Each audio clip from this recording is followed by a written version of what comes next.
Good day and welcome to this on-demand webinar, a collaboration between College Sports Communicators, CSC, and NACMA, the National Association of Collegiate Sports Marketing Administrators.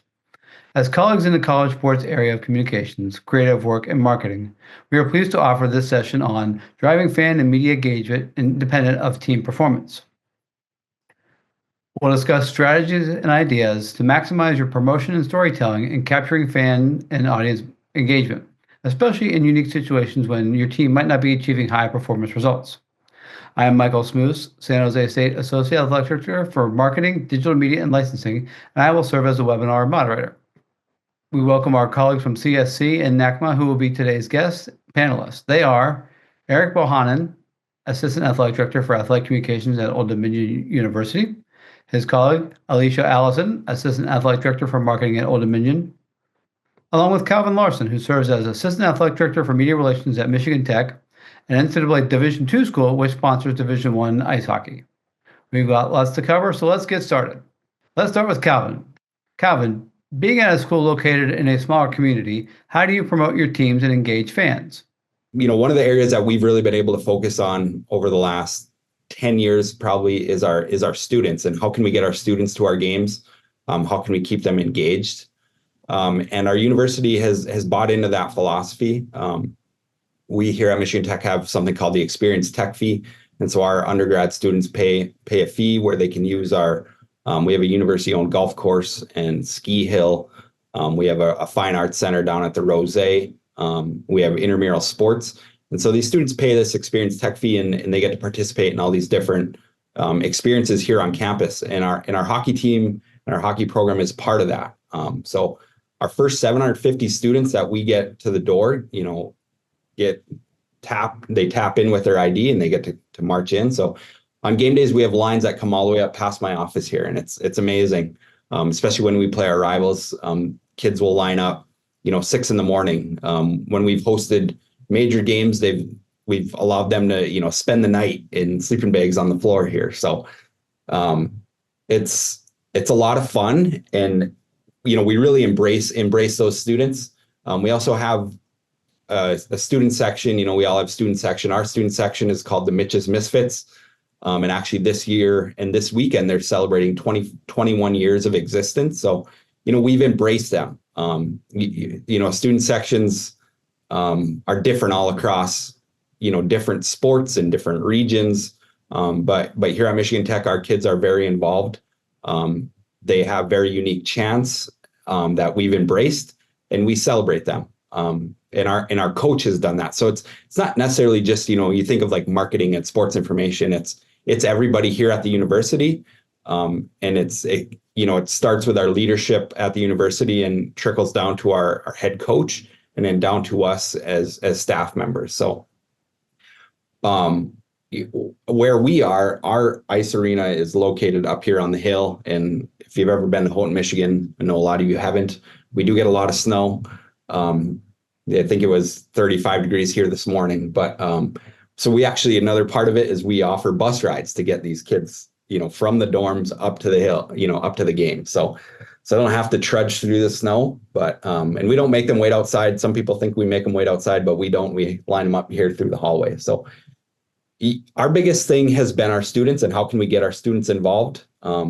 If you look at our arena, we actually, our arena was built in 1970 and it's still original. It's very steep. And so on one half, we have the student side and on one half, we have the community side. So we kind of call them the old people in the fun group. So our community really enjoys the students and what they bring to the game. And we kind of look at our students as probably a third of our attendance at our home games. We have a facility of 4,000 people, and we really appreciate what they bring to our games, and we love the energy that they provide for our student athletes. Is that student section, is it led by, athletics oversight, or is that, on campus? How is that organized? Yeah, so it's a student organization. It is the largest student organization here on campus. They have roughly 800 members, that come and go, but it is over, the oversight is down on campus, but one of the things that we do here in athletics is like when we have major games, like last year, we played our CCHA championship over in Bemidji, Minnesota, which is about 6 hours away.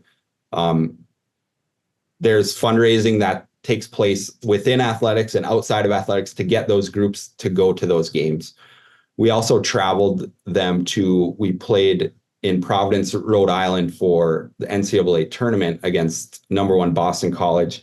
So if you were able to watch that game on ESPN, I think we were the first game of that NCAA tournament. We played really well through 2 periods, but if you were to watch the broadcast really focuses on our student section. So we traveled 2 buses, like 23 hours across the country for our students and for our pep band to get to those games. So, that's money that comes from the university, comes from athletics, and it comes from donors. And it's a lot of groups, but yeah, it is a student organization that's down on campus. So they kind of pass the traditions amongst themselves. Like, is there anything like freshman orientation that talks about the group, or how do they kind of keep this tradition going year after year? Yeah, so here at Michigan Tech, we have something called K-Day. I think it's like maybe the first Friday of instruction where all the student organizations get to sell themselves to the income or to the student body and present to them also during freshman orientation, which we have a week before class begins. So yeah, there's a lot of opportunity for the student section leadership to really sell what they offer and make people feel a part of something special within their organization and within Michigan Tech athletics. Excellent. Alicia, kind of pivoting over to you guys, Old Dominion doesn't have the grand football tradition, some other teams in your area might have, but it's become an event for you guys. Talk about how, you've built that tradition amongst the community. Yeah, absolutely. And as always, I'll have Eric chime in here with me because we do work closely to kind of make sure that we are telling a story to our community as well as what we're trying to put out there. So I think that one thing what we've done is, like you said, we're fairly new in football and not the same history that many other programs have. So we are constantly working to teach our community about who we are and what we're trying to achieve. So we do focus on finding audiences in which we can make our product attractive to them. So we know that, being surrounded by the largest military base, Norfolk Naval Station, we do make sure that's an audience and a group that we target and make sure they're included. So I think that that's one thing we're able to constantly bring people to our games, as well as we focus on our season ticket holders. We know that our community, or that we are a part of a community, and we want to make sure they know that we appreciate the acceptance that they give in Old Dominion. We work closely with our Alumni Association, which has many different chapters across the country, to make sure we're talking to them and letting them know about what our teams are doing, from football to basketball to any other sport. As well as working locally here with some of our fest events, who put on some grand festivals here. And we get our teams out there. We just did a children's festival earlier this month, really just getting out there and interacting with some of the children who may have never experienced Old Dominion football or any other sport. Basketball, we had our men's and women's basketball team out there, just kind of get into the community and let them know who we are. And we appreciate being able to have a presence there. And then we do work closely, kind of going back to our military point, to having many touch points and tie-ins. So, for example, we have our military appreciation game this week. So we've made efforts to include as many different organizations as we can, working with the VA, working with the base to have flyovers and all veteran groups jumping in, and also a coaches show that I'll let Eric kind of touch on a little bit of how we were able to really make that an exciting thing for everyone involved. But yeah, I think for us, just constantly finding ways to be involved in the community and then sharing information when it's appropriate. So having youth nights, allowing families to bring their children out and experience and show what all we can offer, and partnering with our admissions program, our admissions team here, to show them whether it's tours or giving them just ways and careers to ODU and how we offer different paths. I think we've done a really good job of just making information and ways available to show that we welcome the community, and we're happy to be part of the Hampton Roads, which is 7 cities. So it's a pretty large place, and we try to tap into everywhere there. And Eric, kind of hop in here. How from a media side have you guys really embraced the football program and getting them in the community? Yeah, absolutely. And just to touch on what Alicia said, we had our football coaches show from the Dwight D. Eisenhower aircraft carrier on Monday, which is a pretty incredible experience just to make sure, just to get, 40 people from our staff and donors and media on an aircraft carrier is a pretty surreal thing. And we really tried to make that a spectacle event and push it out on social media. We're the front page of the sports section today. So really kind of embracing, like Alicia said, that we are we have the largest naval base in the world. But to your question, we are a top 50 media market. So it's really good to have that. We have 3 local television stations. We have a newspaper. So really trying to engage with them as much as possible, have weekly media availability for football, men's and women's basketball, baseball, as many sports as possible. We reach out to all of the media for feature story ideas for all of our sports. And it's one of those things where you could reach out 10, 11, 12 times and you don't hear anything back. But that 13th or 14th time, you do hear something back. And it just depends on what they have on their plate and what they're looking for.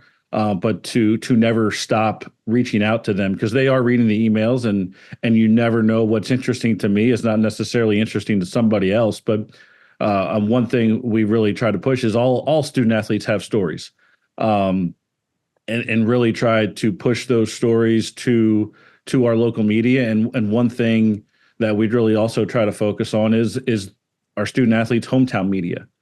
We try not to forget those, because those are extremely important to their family and friends that read those newspapers every day. And one thing that the pandemic did for us is make Zoom a lot more popular.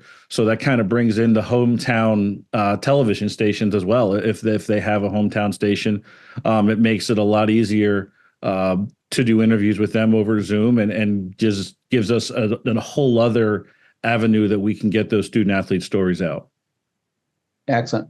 I'd like to talk a little bit more about the coaches show. Kind of for people that aren't involved between the two of you, give us some background. Like, when does this idea first get thrown out there? Who throws it out there? And then, like, what's the timeline to get this executed? I mean, having worked with some military bases myself, you don't just go on post, willy-nilly. So it takes a lot of planning and a lot of timing. So kind of walk us through the timing and all the steps it takes to execute this. Yeah, Eric, you want me to start? Yeah, go for it.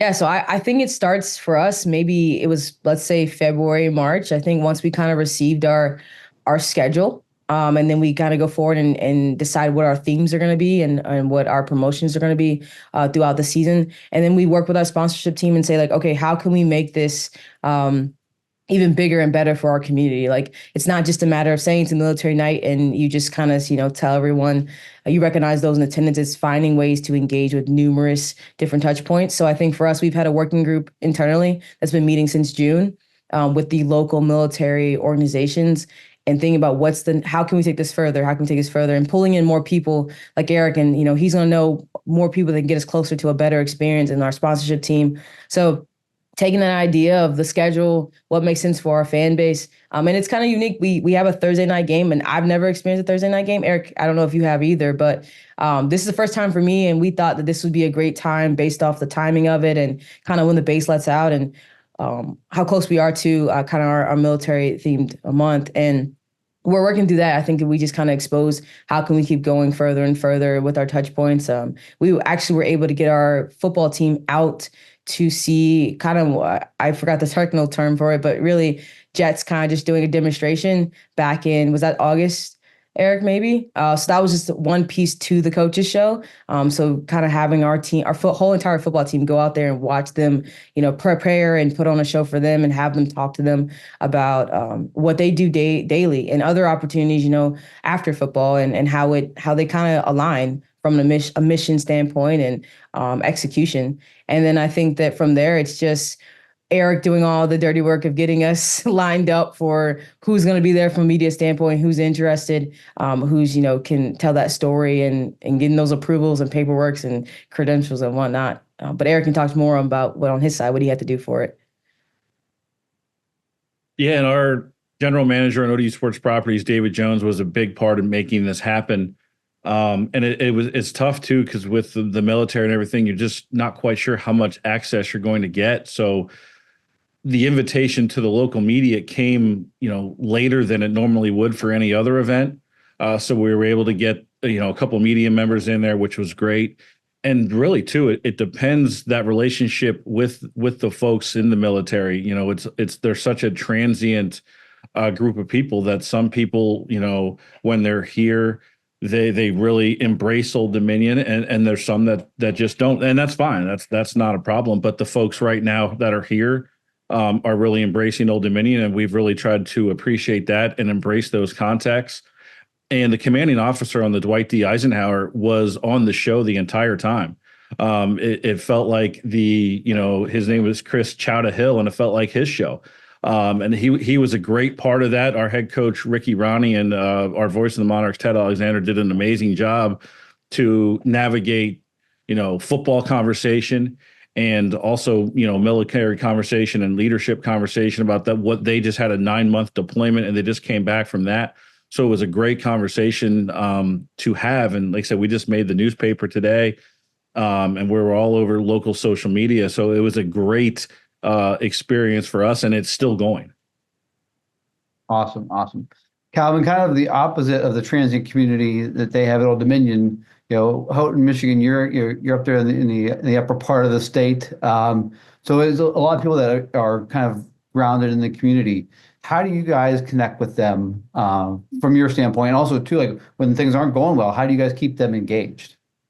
Yeah, I mean, similar to probably what they talked about developing their promotional schedule based off your schedule. Same thing for us. We look at, weekends when our students aren't going to be here. Our students aren't necessarily from, our immediate area. They're traveling 6 to 12 hours to get to their hometown. So we take a full week off for Thanksgiving break. We just came off a fall break. So those students leave, and they drive far. So we look at, those dates that we might not have as many people in the building. We try to come up with, different promotions and different opportunities to get our fans involved. Obviously in our area, we have a strong local hockey community. So, obviously you're gonna have a junior hockey night, and how to get those young fans engaged in our product at a young age. And then one of the things Eric talked about is, media days. We have media days also, but our TV media travels 100 miles to get here every Tuesday morning.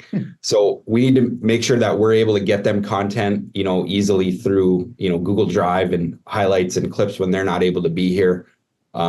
We also have a partnership with our local TV station, which is 100 miles away, that broadcasts our rival with Northern Michigan. So they broadcast it's kind of started obviously with hockey as our Division I. We play them 4 times a year, but we were able to add in football, men's and women's basketball, soccer, and volleyball. So that television station will broadcast all those rivalry games, which is great for our fans, across the Upper Peninsula, and for us to be able to gain some more fans for people that aren't necessarily, right here in our hometown because of how far people have to travel here in the UP to just to get to Walmart. So yeah, it's just, thinking about those times when, maybe our facilities aren't going to be as full with students, is how can we make sure that we're still engaged with the community and really valuing, those season ticket holders and those people that want to spend their money to come and watch our student athletes play. As you kind of think back to when you do, media days and photo shoots and stuff like that, what are you doing with those sports in particular ahead of the broadcast? Are you getting some extra content? Are you, planning ahead for when you're going to be on TV? So I guess not necessarily on media. Well, yeah, on Tuesday media days, we do for sure. We meet with the TV6 group, leading up into every game. So this weekend we have our football rivalry, which is going to be, greatly attended here on campus. And then we also know we're going to have a large TV audience, across the region. So yeah, we meet with them and talk about, how we can make their jobs easier, which stories, we can tell. Obviously, the game is here at our facility, so it's going to be awesome and it's also our Hall of Fame weekend. So we can bring in some of those Hall of Famers into the booth and have them tell their stories of what we have going on.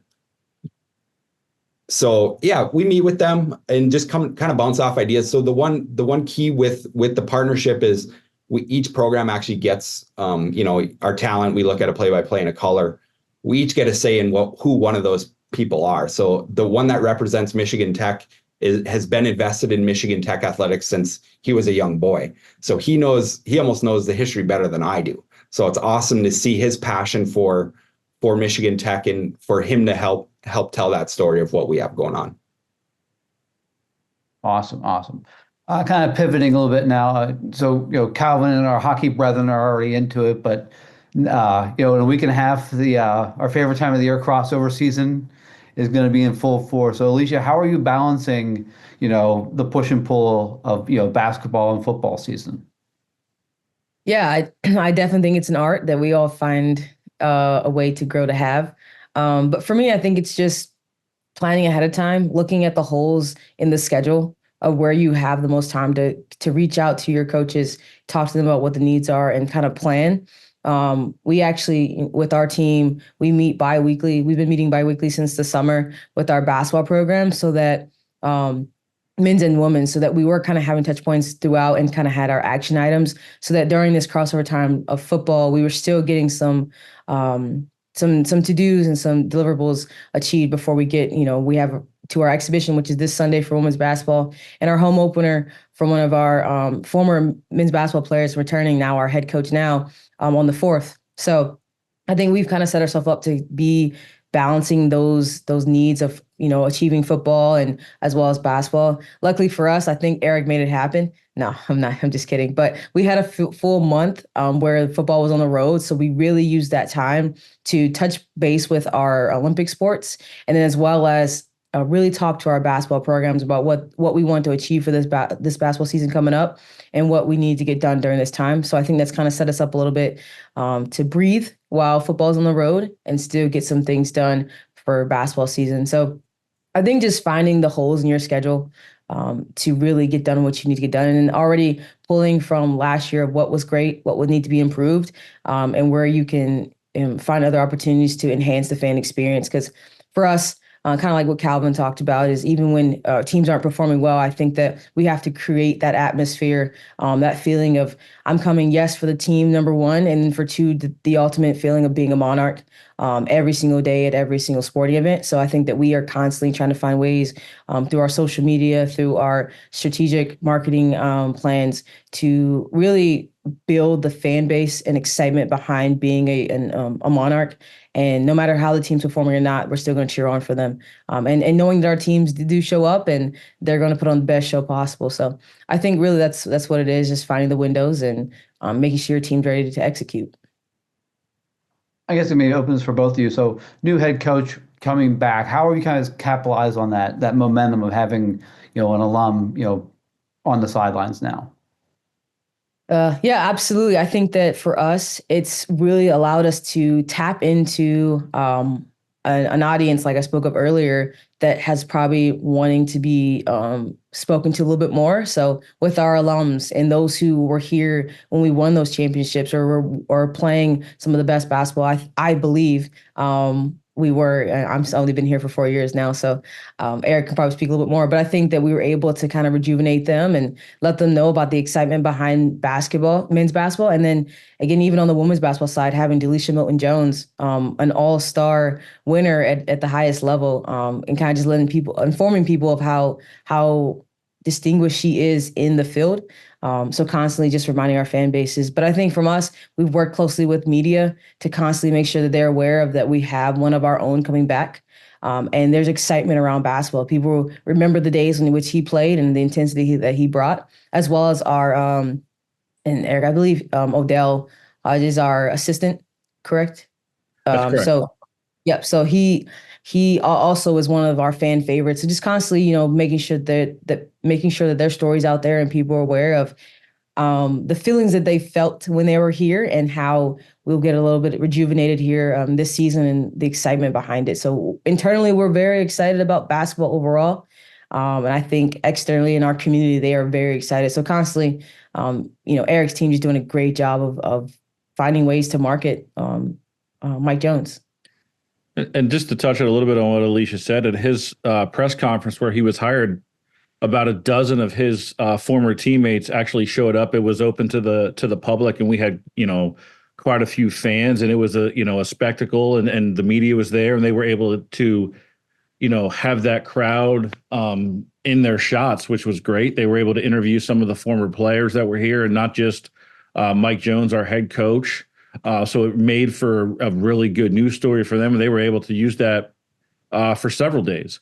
And we made a point too when we hired Mike to mention that he was a part of, arguably one of our biggest NCAA tournament wins, a triple overtime win over Villanova. I think he scored 17 points or so, and when we made sure that was one of the highlights that was in his release, and we made sure people had that. Some of our local news broadcasters were able to, show highlights of that win over Villanova that we had, and we have. Several of our media members have been here for 20, 30 years. So they covered Mike. So that was really helpful. A lot of our fans, like Alicia said, they watched Mike play at our old arena. So they have that connection with him. And we really tried to make a point of that then when we hired him and still now. Right. San Jose State, this January, we had a coaching change in football, hired Ken Niumatalolo, who was at Navy, most successful coach in Navy history. We really capitalized on that momentum for ticket sales, but also, again, to get some, to generate some interest. So I kind of dragged him all over the Bay Area. I mean, he got tired of seeing me. He dropped the puck at a San Jose Sharks game. He did the siren at the Earthquakes game. He threw out the first pitch at the Giants game. How do you guys kind of capitalize on new hires and to maybe re-engage areas that you haven't been involved with in a long time? Yeah, I can start with that. Similar stuff. When we hired our football coach, we traveled him across the UP to meet with a couple different media folks, but just showing them who these coaches are. When I think of the things that I always try to focus on with our group is like what events are we capitalizing on that we can consider maybe a big win without our team even performing. And we think of like jersey reveals. We just brought back gold yellow helmets for the first time since the mid 90s. So some fans like them, some fans don't, but it's always fun to make those quick videos and to see all the interaction that people get. Obviously you guys deal with a lot with football signing day. Well, here in Division II, it's kind of the same thing. We know that football signing day is going to be a big deal here at Michigan Tech. No matter who the class is, right? Like everyone's going to be excited that day, and it'll be interesting to see how that changes here over the next couple of years. If the NLI goes away and all that stuff. But the other one that I really have focused on is we've been in the NCAA tournament with our hockey program, but we have not won a game since 1981. So it's like, it's always fun leading up into the game, into the tournament, and being like, all right, how can we create a fun hype video and then be like, well, hopefully we win so that we can celebrate it after, but we really need to plan before the game because we really don't know the outcome after. So I've been able to develop really good hype videos over the last 3 years. And, really looking at what, the other big time, our hockey tournament always starts the week after the NCAA March Madness. So it's always fun to see what they create and then try to steal some of those ideas into what I can create. So those are some of the things that I kind of think about, that we look at victories that we can have from a sports info group that actually don't even matter. Our team isn't even playing. So, those are things I think about. And at least how do you guys capitalize, from a marketing and a ticket standpoint on new hires, like a new basketball coach? Yeah, I think you nailed it earlier. And kind of to what Calvin said, you have to get them everywhere in front of everyone. For us, we hired him earlier in the year, and we tried to find any opportunity to get him in front. and remind people of the excitement behind this new hire. So like you said, the first pitch, constantly at any other events in which there were going to be speakers or he could be present. We just had him a part of our homecoming parade here last weekend, and people absolutely loved that. And it was funny enough, some people didn't even know that he was our head coach now, which was great to just kind of see, even on campus, with some people who come in to see the parade, have him touch base with them as well. Even had him at our coaches show as for football. And again, another moment in which people can be able to have FaceTime with him and get him in front of the community.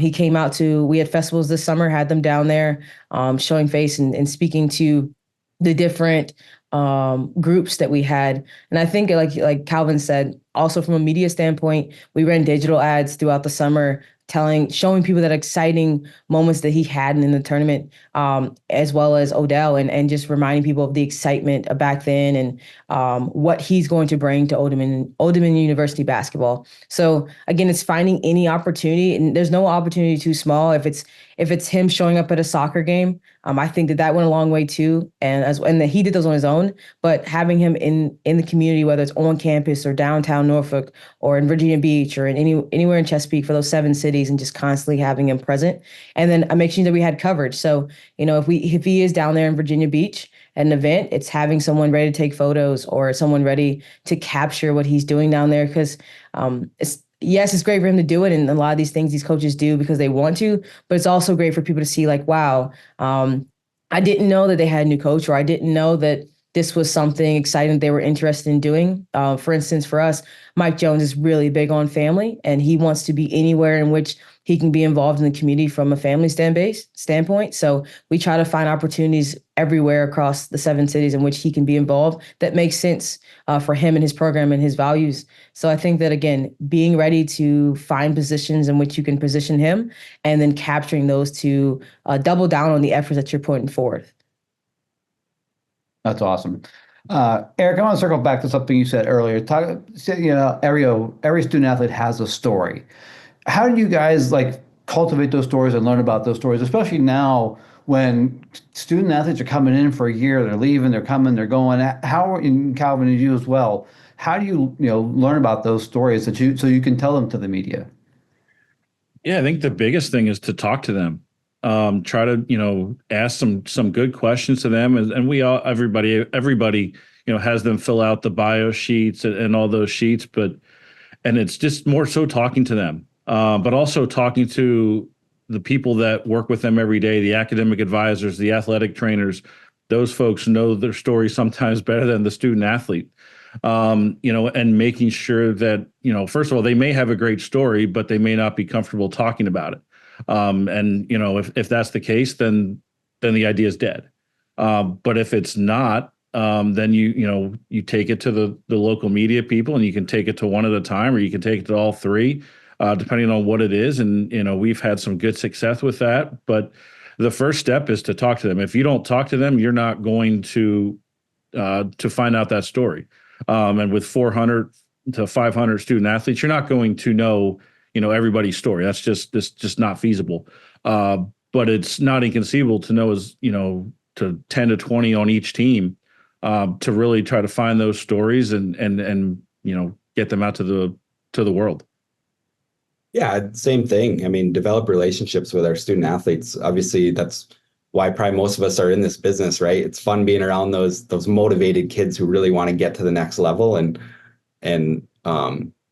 we all know our student athletes, they're good kids. They want to get their academics right, and they want to compete. And for us, we have a small student athlete base. I've been able to travel with hockey for many years and really develop good relationships with those guys. And our other SID travels with football, and he travels with men's and women's basketball in the winter. So, and he's a former endurance student athlete. So he runs with the cross country kids and the track and field kids. So, it's just developing those relationships, just like Eric said. How do you guys kind of find the nooks and crannies on when to push out your stories and get them out there? When I was at Johnson Wales in Providence, you're kind of sandwiched between 2 big media markets, and one of the things I would always do is I would always look for the Patriots bye week. when are they off? Because then I would make a full force pitch on, hey, we've got great things going on with volleyball and hockey and wrestling and basketball coming up. So, Eric, how do you guys kind of plan and, Calvin too, to hit your spots and get your moments? No, that's a great point. Is trying to look at the schedule and everything. And like Alicia was saying, this week is our military appreciation game. So we have a list of football players that have family ties to the military. We have a couple linebackers who their father is retired Navy, and they have a neat story too. They're former walk-ons. The younger brother was actually here, and the older brother transferred in, played the first week of the season, and he got here on Monday. So they have a built-in story already. And then you add in that their father's retired military, they're Samoan. One was born in Italy, one was born in Hawaii. And this is the perfect week for that with the Military Appreciation Week. The story's already there, but adding the military, it just adds another layer. We have a brother that plays for Marshall. That's a great story, but it doesn't really make sense when you play Georgia Southern to pitch that to the media. So just being smart and understanding when those stories can hit really takes hold. And like I said, if the media member, has interest in that, that's the time knowing the right time to push it is important. Yeah, and for us, it's obviously different. I mean, we are our own media, and obviously you guys are to a certain point, but we don't really rely on our media to tell us those specific stories. So we tell them ourselves. So we played an outdoor game out at Bemidji, and it was -5 degrees or whatever in hockey. Well, leading up to that, we had a bunch of guys from Minnesota, and their families were going to be in the stands and watching them play. So just talking to them, I created a feature video, just having them tell their experience of playing outdoor hockey and what they're excited about. We had an incident here in 2018 where we had major flooding, and we had a young boy die in the community. And that boy had a lot of relationships back to Michigan Tech hockey.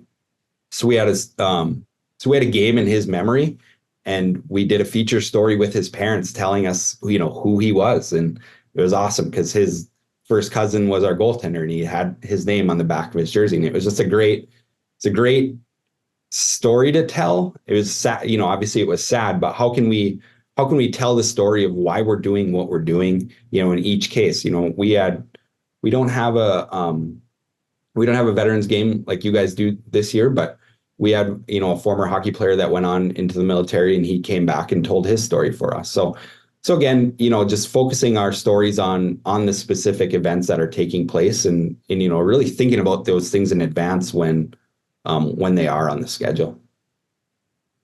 And Alicia, how do you work with marketing and tickets and creative to kind of amplify some of those stories, or again, find some ways to hype up a game that may not be having great ticket sales, or generate some interest when there's a lot going on? Yeah, I think for us, one, we just we have great leadership here. My boss, Joe Raffanelli, he's always thinking of different ways in which we can find a different audience to tap into, and what makes sense for the game. So I think that collectively for us, we look at where ticket sales are, find out what the stories are for that game, and see what connections do we have. We work with our academics team and say, hey, do you know anyone who has any ties to X, whatever that game may be? Or, if we're doing like a Hispanic Heritage Month or something like that, we go across campus to our Office of Intercultural Relationships and see like, hey, is there anything you guys want to do to partner to kind of help us tap into what may already be a group that you guys work with, if not weekly, monthly, working with our alumni association to see if we're able to target any groups that make sense for the game, and not just being senseless with what we're trying to achieve to sell tickets. I think when you have a purpose and a goal for each game, it's easier to identify who to talk to and when to talk to them. And then you're not oversaturating your communications too. So I think that this year we made a point of emphasis to identify who's a target audience for each game, so that when we go into those games, we know who we're hitting and why we're hitting them. And then the message makes sense for them. Because someone who doesn't want to hear anything about the sport, however, we're having something going on in game that's important to them, catering that message to them for what they want to hear. For instance, this Thursday, we're going to have, tomorrow, we're going to have a drone show. So we do know that if you're not military and you have no affiliate, you still may want to see a really cool drone show. So that allows us to kind of work with our kids club and our parents who may want to bring their kids out. And for us, even if you want to come just to the first half, we know it's a 7 o'clock game, but hey, if you can just stay a little bit longer, see the drone show, and hopefully we're playing great football to where you're like, this is absolutely incredible. I'm going to stay longer and see the whole game and watch the Monarchs win. So I think for us, just finding ways to constantly tap into different groups and audiences and identities and affinities within our community has really allowed us to help in targeting our ticket sales. And then, once you come to one, we believe that we're going to put out a great product from outside the venue to on the court and on the field to where you're going to want to come back to another game. So partnering with other groups as far as our Stars of Honor program, who helps us identify students who have been outstanding in the classroom. Our community loves that. They love when we are able to bring people who are doing great things to our games and highlight them. So I think for us, just finding different ways to segment different groups and invite them to a game that makes sense for them in hopes that they come to many others. Oh, great. So I kind of want to wrap up here. This is a crossover between NACMA and CSC. I think I'm one of the few people that have probably sat in both chairs. I've had, about 10, 12 years experience in sports information. I've also had a lot of experience in marketing as well. So I've kind of sat in both chairs. So we are, fortunate to have two members of the same staff. Kind of talk about how you guys work together, promotions, media, social media. How do you guys coordinate everything so that it's very fluid and seamless? I'll start here. Yeah, I think for us, it's we meet, weekly or bi-weekly to make sure that we're all on the same page and know what each unit's working on to see how we're able to help each other. So, when we do say, hey, working with our director of social media, Ryan Barca, and she says, hey, I'm going to go interview one of our players who has a ties to breast cancer awareness. We're then able to say, well, hey, we have a game going on. I actually had a group on campus reach out to me, and then reaching out to Eric and just see if there's any stories that we can tell to the media that makes sense. So I think it's just having constant communications and just keeping everyone abreast of what's going on.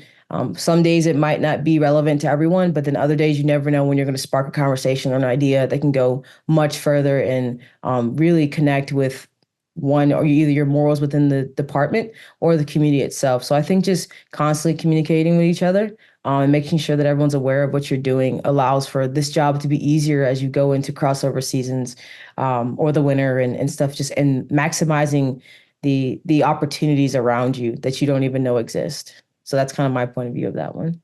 Yeah, I get my exercise and try to walk down to our marketing area as much as possible. But just as something as simple as yesterday, or on Monday when we had the coaches show on the aircraft carrier, we were only allowed to bring so many people. So I was kind of the representative from that external area. So I was posting some pictures and some video on our social media accounts. And that's, important thing. We kind of take care of each other. We work together, very closely, especially like Alicia said, this crossover season coming up as everybody deals with. So just trying to help each other out the best we can. And if someone's not there, take care of their needs. Awesome. And Calvin, a little smaller staff at Michigan Tech, but how do you guys work together to kind of make sure you're getting everything covered and there's, you're constantly communicating with each other? Yeah, we meet on Mondays. We meet as a full department on Monday mornings. We have an AD meeting after, and then we have a sports info meeting later. So yeah, a lot of meetings, a lot of communication. Our big thing is Google Chat. We used to be on Slack, but we transitioned everything to Google Chat. So everyone's in the know there all the time. But yeah, we pop into Greg's office and Matt's office daily just to kind of go over, hey, you need any help with anything? Where are we at with this and that? And then, managing a lot with our needs for our video board and what we're doing from an advertising perspective with our sales director downstairs. So, just lots of communication, lots of meetings, and lots of Google Chats. Awesome. Well, I think that's a kind of a great way to wrap it up. So we'd like to give a big thanks to our presenters today for the discussion and insights on the best practices in promoting and publicizing and engaging your fans and community, regardless of how your team might be doing. We encourage you to check out both of our websites, collegesportscommunicators.com and NACMA.com, for updated information for both associations and membership news. So Eric, Calvin, Alicia, thanks for joining us today, and thank you to everyone who's been watching.